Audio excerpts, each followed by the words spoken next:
Hello વિદ્યાર્થી મિત્રો, મારું નામ છે પાર્થ સોની અને સ્ટડી પોઈન્ટ ગ્રુપ ઓફ એજ્યુકેશનમાં આપ સૌનું ફરી વખત સ્વાગત છે. ધોરણ 12 મનોવિજ્ઞાન વિશે આપણે અત્યારે ભણી રહ્યા છે. પ્રકરણ 5 મનોભાર અને સ્વાસ્થ્યનો ભાગ 3 અત્યારે ચાલી રહ્યો છે. ભાગ 1, 2 અને બીજા તમામ પ્રકરણ, તમામ ધોરણ 12 આર્ટ્સ 11 અને આ 12 આર્ટ્સના તમામ પ્રકરણો જે છે એ તમને યુટ્યુબની અંદર જોવા મળી જશે. આપણા તમામ પ્રકરણો અવેલેબલ છે. તો વિદ્યાર્થી મિત્રો, ખાસ તમને સેશનની પહેલાં માહિતી આપી દઉં છું કે જો તમે હજુ સુધી અમારા વોટ્સઅપ ગ્રુપમાં જોઈન ન થયા હોય તો ખાસ એ વોટ્સઅપ ગ્રુપમાં જોઈન થાઓ, જેથી અમારી જે કંઈ પણ નવી અપડેટ હશે એ સૌથી પહેલી તમને મળી જશે. અને ખાસ એની અંદર તમને એક બીજી વસ્તુ કહેવા માગું છું કે આપણા ઓનલાઈન ક્લાસીસ શરૂ થઈ ગયા છે. હવે ઓફલાઈન ક્લાસીસની જરૂર જ નથી. ક્યાંય પણ ઓફલાઈન ક્લાસમાં જોઈન થશો નહીં. ઓનલાઈન ક્લાસ ખૂબ જ મજા આવશે ભણવાની અને ખૂબ જ સરસ. જેટલી વાર ભણવું એટલું રિવિઝન, તમામ વસ્તુ ઘરે બેઠા બેઠા અને તમે જ્યાં ક્યાંય પણથી હો ત્યાંથી સારામાં સારું શિક્ષણ મેળવી શકશો. તો વિદ્યાર્થી મિત્રો, પ્રકરણની શરૂઆત કરીએ એ પહેલાં એક ખાસ વિનંતી છે. જો હજી સુધી ચેનલને સબસ્ક્રાઇબ ન કરી હોય તો ખાસ ચેનલને સબસ્ક્રાઇબ કરો અને સાઈડમાં આપેલા નોટિફિકેશનનું જે બેલ આઇકન છે એમાં ઓલ કરી નાખો, જેથી અમારી જે કંઈ પણ નવી અપડેટ હશે એ સૌથી પહેલી તમારા સુધી પહોંચે. તો વિદ્યાર્થી મિત્રો, શરૂ કરીએ છીએ પ્રકરણ.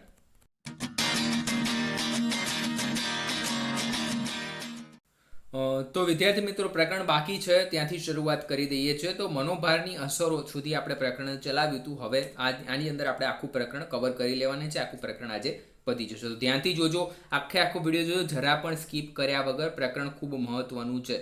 માર્ક્સ ખૂબ જ સારામાં સારા આમાં આવવા જોઈએ. શરૂ કરીએ શારીરિક અસરોથી. હવે મનોભારની અસરોમાં કેવી પહેલી શારીરિક અસર થાય તો કે મનોભારના પરિણામે અંતઃસ્ત્રાવોના પ્રમાણમાં અને તથા લોહીના દબાણ અને હૃદયની ગતિમાં વધારો થાય છે. શ્વસન તંત્ર, રુધિરાભિસરણ તંત્ર, પાચન તંત્ર, સ્નાયુ તંત્ર પર નકારાત્મક અસર પહોંચે છે. વ્યક્તિની જાતીયતા, પ્રજનન ક્ષમતા, રોગપ્રતિકારક શક્તિ પર નિષેધક અસર થાય. જ્યારે મનોભાર હોય ને, સ્ટ્રેસ હોય ને, એટલે વ્યક્તિને ઘણી બધી એવી શારીરિક અસરો પણ થાય છે. આપણે માને કે આ તો મગજનું છે, મગજથી શરીરને શું લેવા દેવા, પણ આ બંને ખૂબ જ નજીકથી જોડાયેલા છે વિદ્યાર્થી મિત્રો. અને આના લીધે આપણા શ્વસન તંત્ર ઉપર પણ ગંભીર અસર પહોંચે છે. રુધિરાભિસરણ તંત્ર એટલે કે જે લોહીનું પરિવહન છે ને એને રુધિરાભિસરણ તંત્ર કહેવાય, એના ઉપર પણ ખૂબ જ ગંભીર અસર પહોંચે છે. પાચન તંત્ર, સ્નાયુ તંત્ર પર નકારાત્મક અસર પહોંચે છે.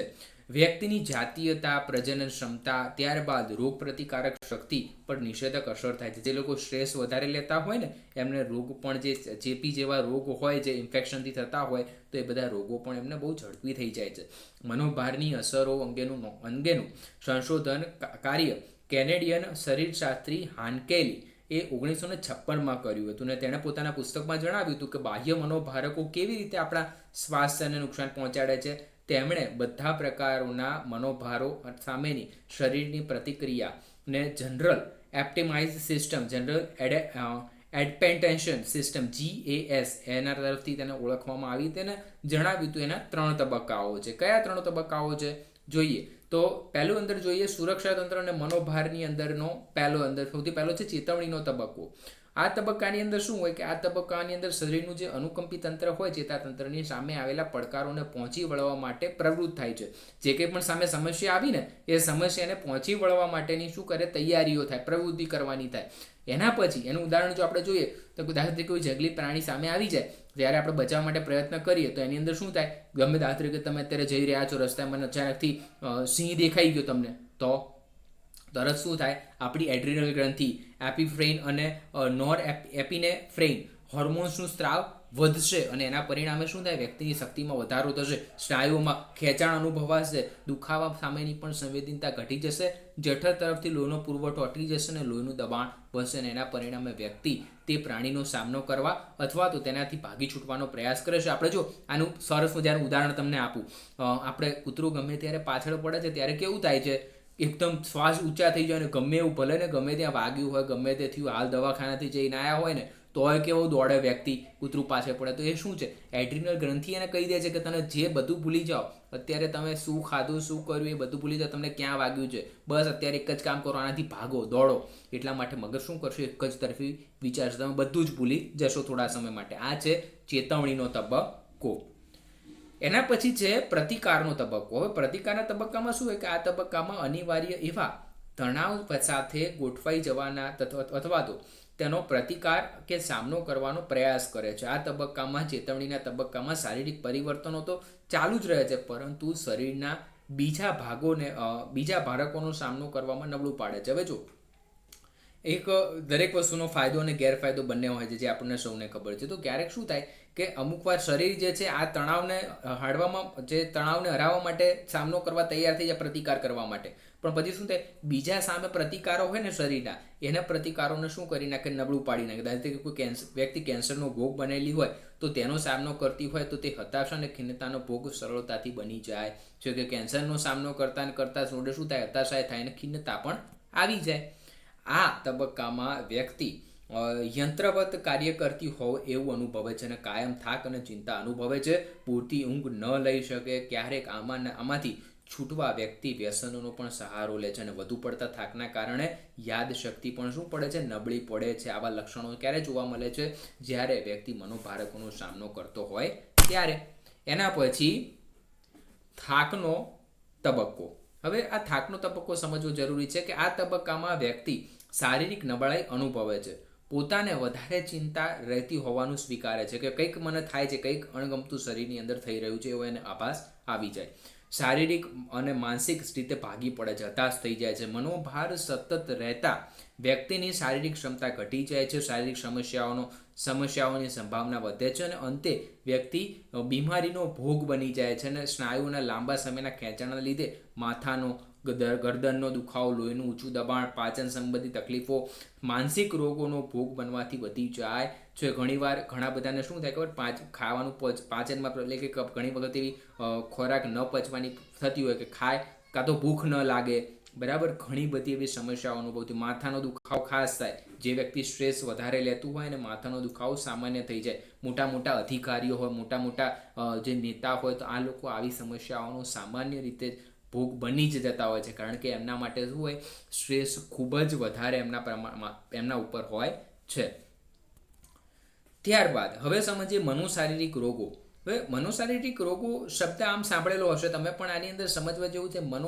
શારીરિક રોગો તમે સાંભળ્યું હશે, પણ મનોશારીરિક નહીં સાંભળ્યું હોય. શારીરિક એટલે જે શરીરથી થાય, તમને ક્યાંક વાગી ગયું, કેન્સર થઈ ગયું, કે પછી હાથ પગ તૂટી ગયા છે, ગમે તે થયું, એ બધું જે વાગમાં તાવ આવ્યો, આ બધું શું થાય, શારીરિક રોગો. પણ મનોશારીરિક એટલે કે જે માનસિક રોગો જે છે ને મનોશારીરિક રોગો કહેવામાં આવે છે. તો એના વિશે ચર્ચા કરીએ. જુઓ, જો તણાવ કાયમ રહે તો શરીરના ફેરફારો તથા અંતઃસ્ત્રાવોના કારણે શરીરને નુકસાન થાય છે અને વ્યક્તિ મનોશારીરિક રોગોનો ભોગ બને છે.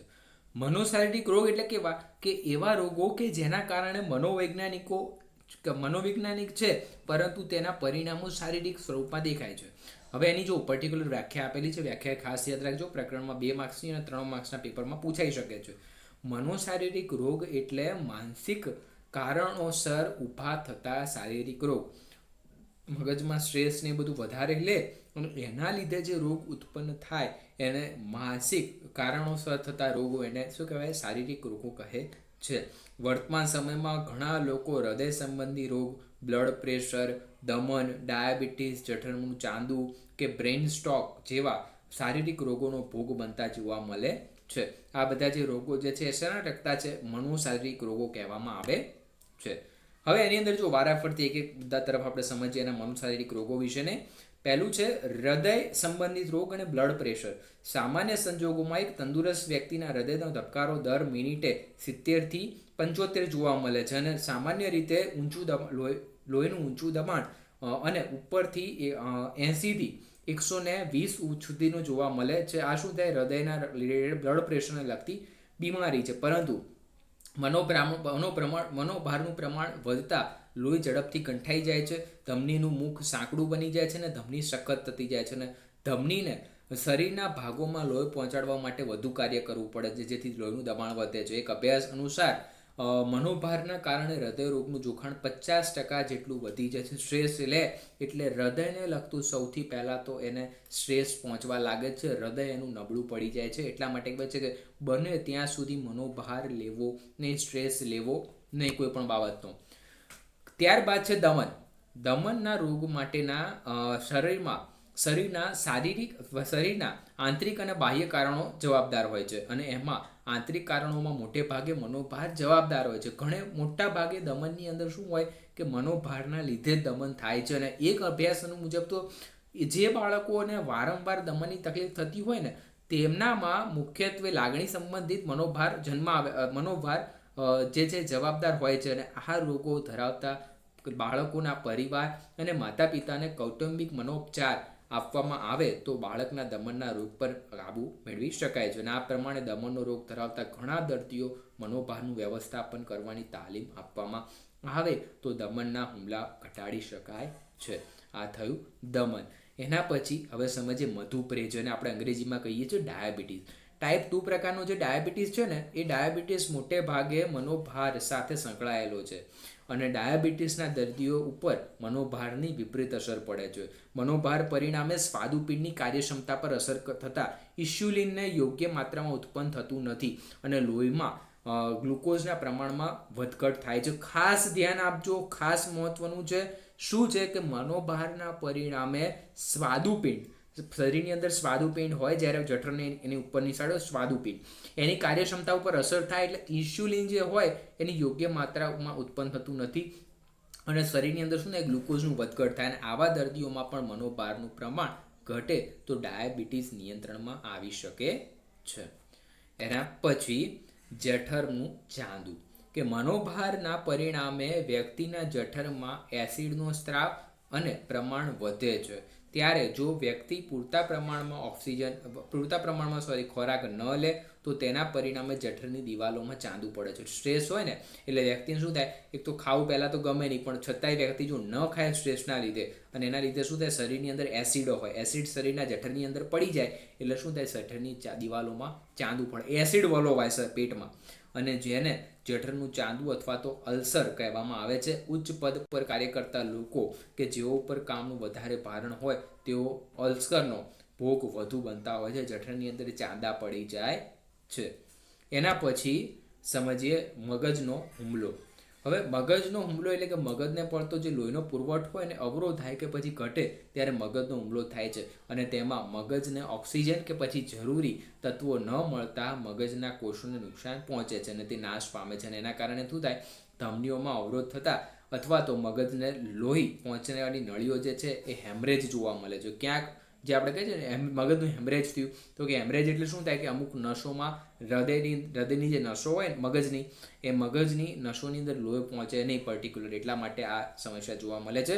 સ્ટ્રોકના લક્ષણોમાં બોલવાની કે સમજવાની ક્ષમતા ઓછી થવી અથવા તો હાથ, પગ કે ચહેરામાં લકવો થઈ જવો, એક અથવા તો બંને આંખોમાં જોવાની તકલીફ થવી, માથાનો દુખાવો, ચાલવાની તકલીફ વગેરે જોઈ શકાય છે. આ મગજના હુમલાની વાત થઈ.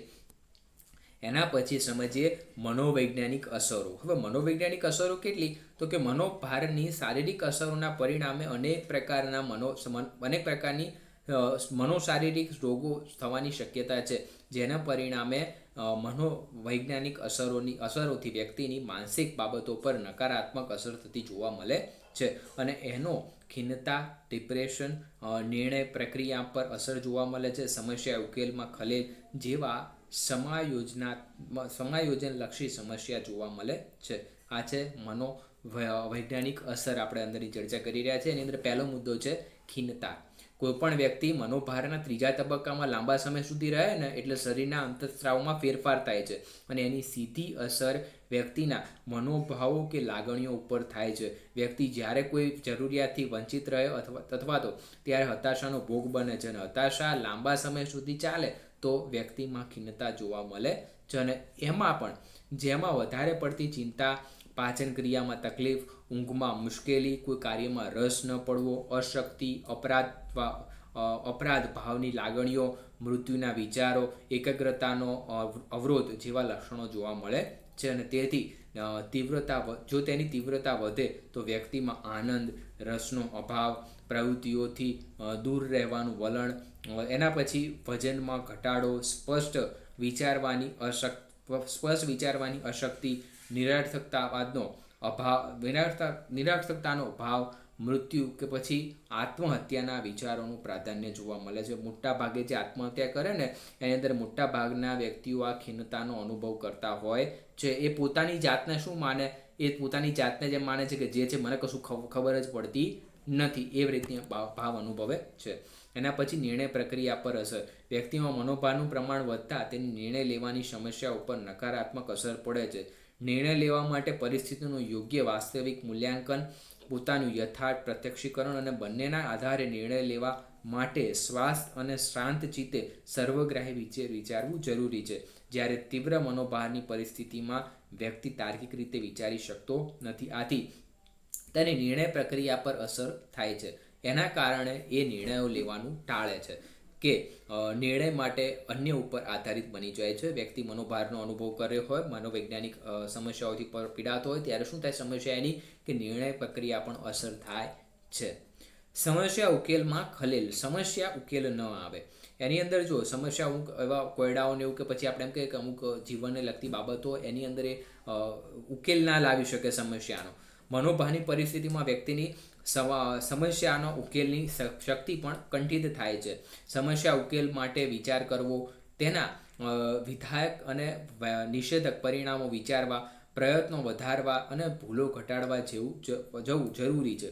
જ્યારે તીવ્ર મનોભાર ધરાવતી વ્યક્તિ આ કરવા માટે સક્ષમ હોતી નથી. આથી તેની ક્ષમતા સમક્ષ આવતી નાની સમસ્યા પણ તેને ગંભીર લાગે છે અને તે પોતાનું પરિસ્થિતિનું અવયોગ્ય મૂલ્યાંકન કરે છે અને તેથી સમસ્યા જે છે એ ઉકેલ વિશે યોગ્ય વિચાર કે પ્રયાસ કરી શકતી નથી. આમ સમસ્યા ઉકેલમાં ખલેલ પહોંચે છે. આ થઈ સમસ્યા ખલેલ વિશેની.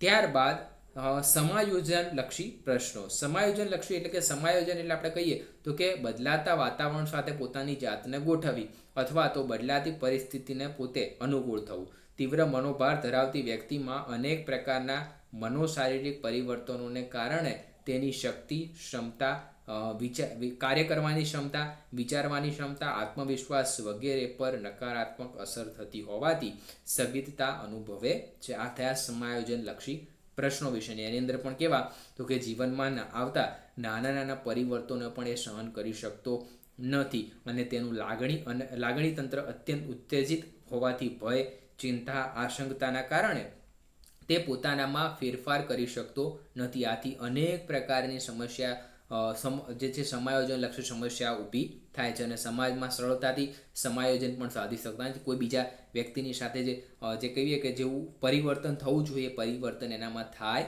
નહીં વ્યક્તિનામાં. એના પછી સમજીએ માનસિક સ્વાસ્થ્ય વિશે. માનસિક સ્વાસ્થ્ય વિશે સમજવું ખૂબ જરૂરી છે. એનો અર્થ અને સ્વરૂપ વિશે સમજીએ. માનસિક સ્વાસ્થ્ય એટલે મનોવૈજ્ઞાનિક કે માનસિક રીતે સારાપણાની અવસ્થા અથવા તો માનસિક રોગની ગેરહાજરી એવો અર્થ શરૂઆતમાં કરવામાં આવતો હતો. એની અંદર શું કે માનસિક રીતે સ્વસ્થ હોવું એટલે બસ, અને માનસિક રોગો ના હોય કોઈ એટલે આપણે માનતા હતા કે આ માનસિક સ્વાસ્થ્ય છે. પણ માનસિક સ્વાસ્થ્ય એટલે કે વ્યક્તિની એવી મનોવૈજ્ઞાનિક અવસ્થા કે જેમાં આવેગિક અને વાર્તનિક સમાયોજન સંતોષકારક કક્ષાએ કાર્ય કરતું હોય.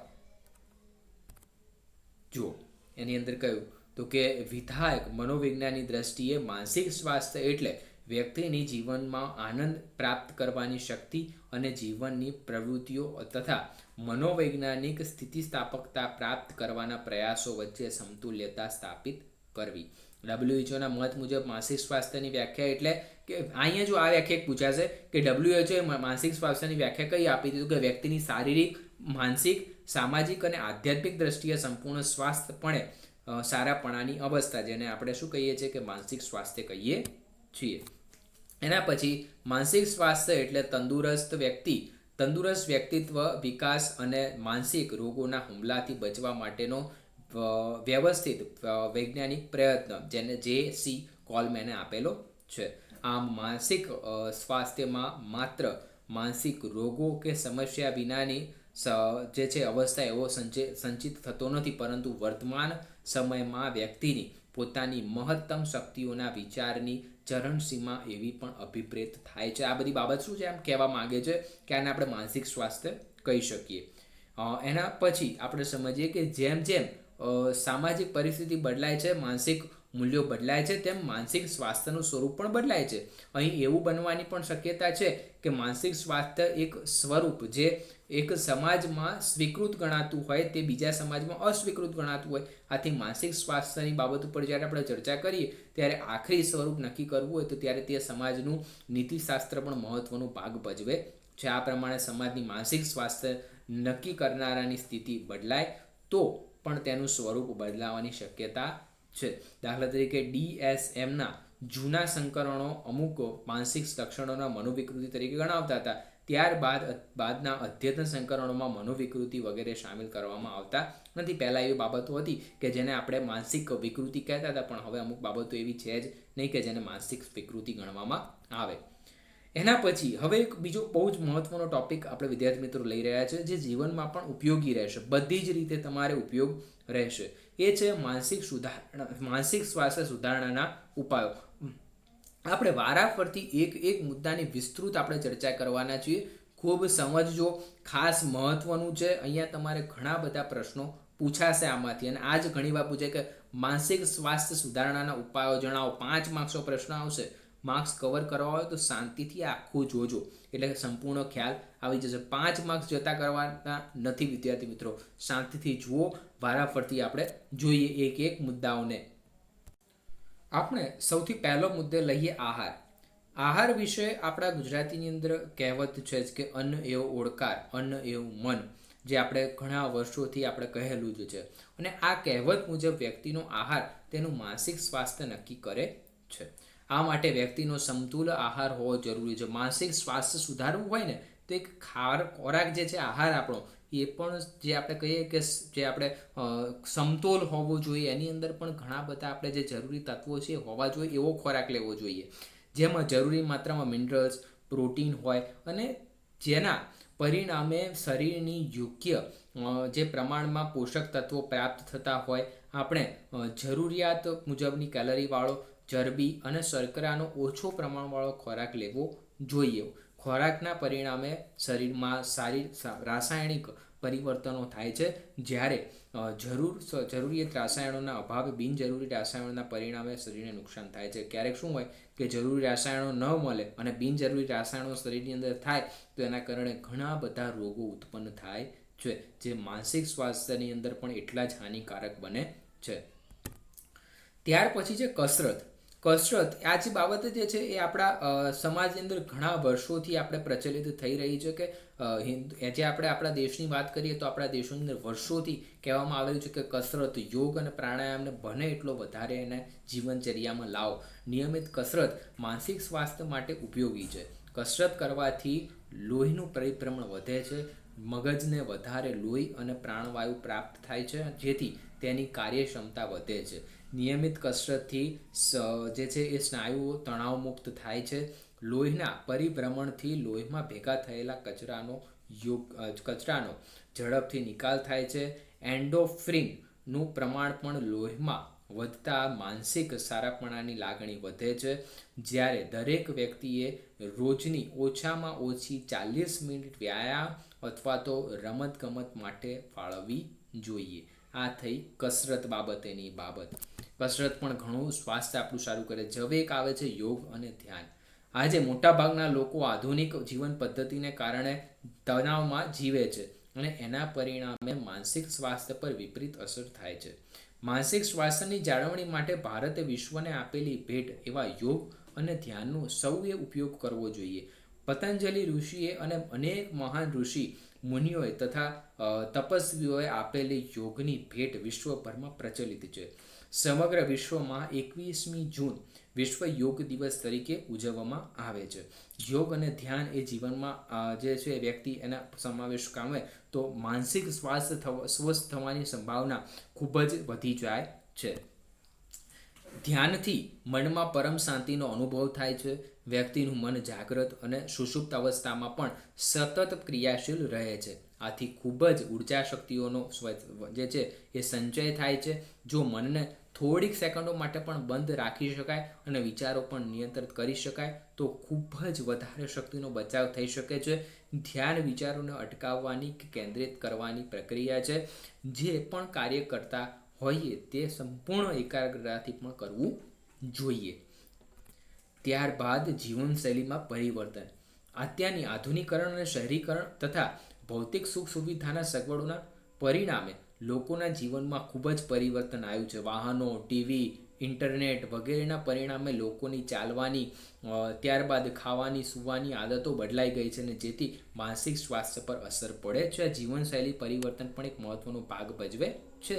એના પછી છે સ્થિરીકરણની પ્રયુક્તિઓ, કે આધુનિક જીવનના પરિણામે વ્યક્તિ સતત તણાવના રહેવાને કારણે શરીરના સ્નાયુઓ, ત્યારબાદ અંતઃસ્ત્રાવો, શારીરિક તંત્રો, મનોવૈજ્ઞાનિક તંત્રોને નુકસાન પહોંચે છે અને આ નુકસાનથી પહોંચીવાળા વ્યક્તિએ સ્થિરીકરણ કરવું શીખવું જોઈએ. સ્થિરીકરણની શરૂઆત શ્વાસોશ્વાસ પર ધ્યાન આપવાથી થઈને સ્થિરીકરણ માટે શવાસનની ભારતીય પદ્ધતિ અને તથા તો પશ્ચિમી દેશોમાં વિકસાવવામાં આવેલી પદ્ધતિઓનો પણ ઉપયોગ કરી શકાય છે, જેના પરિણામે શરીરના સ્નાયુઓ, શારીરિક તંત્રો, વિચારો અને અંતે મનને પણ શાંતિ મળે છે.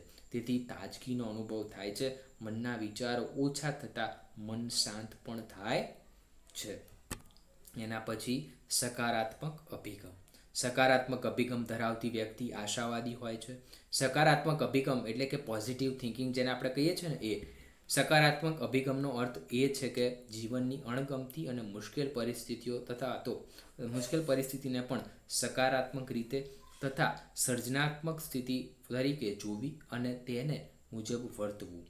ઉદાહરણ તરીકે જોઈએ તો પાણીનો અડધો ગ્લાસ ભરેલો જોનાર સકારાત્મક વિચારવાળાને અડધો ભરેલો દેખાશે, જ્યારે નકારાત્મક પર શું છે કે અડધો ખાલી છે.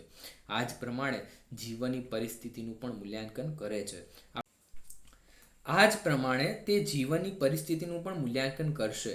સામાન્ય રીતે વ્યક્તિ જેવું વિચારે તેવું જ તેને આજુબાજુનું વિશ્વ લાગે છે. જે પ્રમાણે આપણે વાત કરી એ જ પ્રમાણે કે વ્યક્તિ જેવું વિચારશે કે એને એમ લાગશે કે દરેકના જીવનની અંદર તમામ વ્યક્તિઓ જેટલા પણ આપણે સજીવ છીએ ને માનવીઓ, બધાને આ પાણીના ગ્લાસ જેવી જ પરિસ્થિતિ છે. અડધું જીવન આપણને પોઝિટિવ આપ્યું છે, અડધું જીવન નેગેટિવ આપ્યું છે. એમાં નેગેટિવ એટલે કે ક્યાંક આપણને અણગમતી બાબતો આપેલી છે, ક્યાંક આપણને ગમતી બાબતો આપેલી છે. આપણે શેના ઉપર ફોકસ કરીશું એના ઉપર આપણું જીવન છે. દરેકને અંદર સમસ્યાઓ કોઈને જવાની નથી. સમસ્યા વગરનું જીવન જ નકામું છે.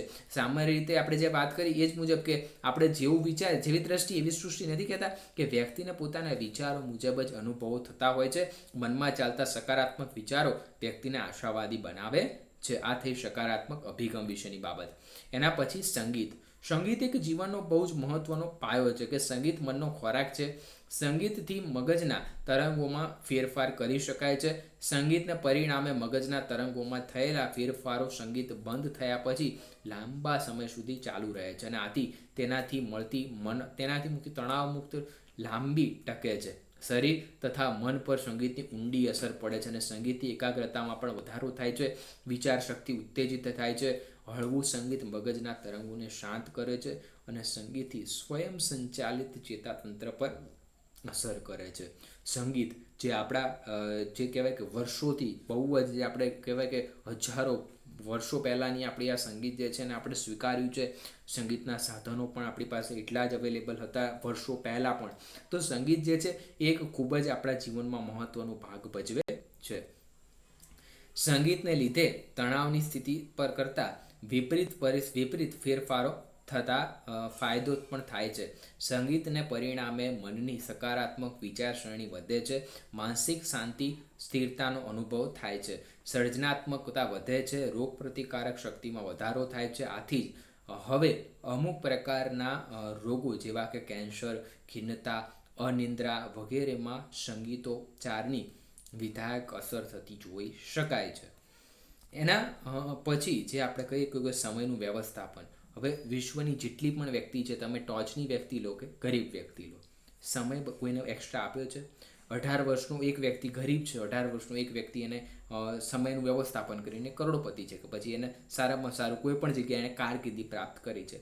એટલે કે દરેક વ્યક્તિને રોજ 24 કલાક મળે છે અને વ્યક્તિને મળેલા આ સમયનો ઉપયોગ કેવી રીતે કરે એના આધારે એનું માનસિક સ્વાસ્થ્ય નક્કી થાય છે. સમયનું વ્યવસ્થાપન ન કરી શકતી વ્યક્તિ પોતાના રોજબરોજના કાર્યો જેવા કે ખોરાક લેવો, આરામ કરવો વગેરેમાં પણ યોગ્ય અને પૂરતો સમય ફાળવી ન શકતા સતત તણાવમાં રહે છે અને તેની નકારાત્મક અસર પોતાના સ્વાસ્થ્ય અને આંતરવૈયક્તિક સંબંધો પર પડે છે. આ થયું સમયનું વ્યવસ્થાપન. આ સાથે વિદ્યાર્થી મિત્રો આજનું પ્રકરણ પૂર્ણ થાય છે. ચેનલને સબસ્ક્રાઈબ ન કરી હોય તો ખાસ ચેનલને સબસ્ક્રાઈબ કરી દો, જેથી જે કંઈ પણ નવી અપડેટ હશે તમને મળી જશે. અને ફરી એક વખત હું તમને કહી દઉં છું કે હવે ઓફલાઈન ટ્યુશન રખાવવાની જરૂર નથી, ક્યાંય પણ જવાની જરૂર નથી, ઘરે બેઠા બેઠા શાંતિથી સારામાં સારો તમે અભ્યાસ કરી શકશો. આપણા ઓનલાઈન માસ્ટર કોર્સ તૈયાર થઈ ગયા છે, તો એની ઇન્ક્વાયરી માટે ડિસ્ક્રિપ્શનમાં આપેલા નંબર પર તમે કોલ કરી શકો છો, અથવા તો કોમેન્ટની અંદર પણ તમને અમારો નંબર આપેલો છે, અમારી કોમેન્ટ બોક્સમાં પણ જોઈ શકો. તો વિદ્યાર્થી મિત્રો, આપ સૌનો સ્ટડી પોઈન્ટ ગ્રુપ ઓફ એજ્યુકેશનમાં જોડાવા બદલ ખૂબ ખૂબ આભાર, અને હવે મળીશું આપણા નેક્સ્ટ વિડીયોમાં. Till then, good bye.